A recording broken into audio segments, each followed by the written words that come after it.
We're here today with Dhruv, one of Greenwood's electrical engineers who's responsible for the GridSafe. Can we just go through the step-by-step process of documentation and what's needed before we fill out the GridSafe form? Step 1, what inverters are you using? Step 2, the cable sizes for the inverters that will feed the PVDB.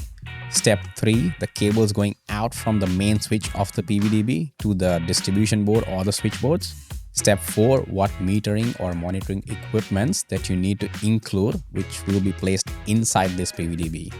Are there any extra CTs, meters, or all that? Step 5, the location of the PVDB. That will change the whole quote depending on if it's indoors or outdoors.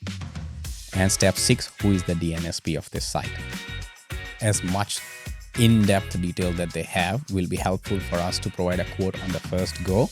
If you have this basic information, we can provide you a good enough accurate quote on the first go, which you can then take to your client for approval, and then based on that we can do a few changes at a later stage and then build the PVDB for you.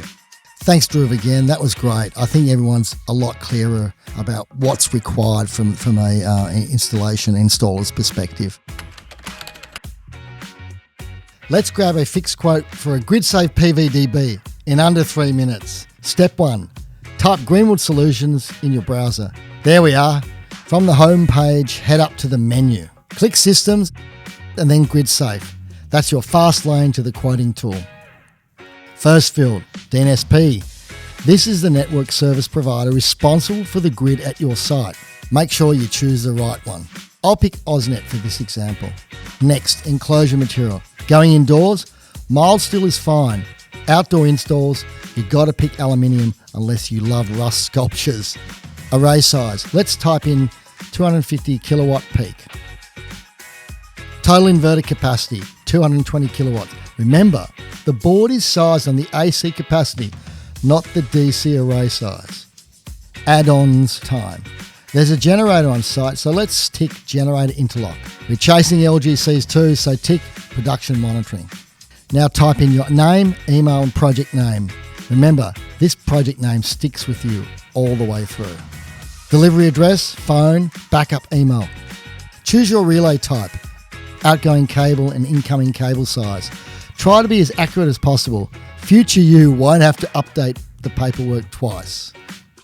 Additional notes. Flag any future inverters you're planning or site quirks.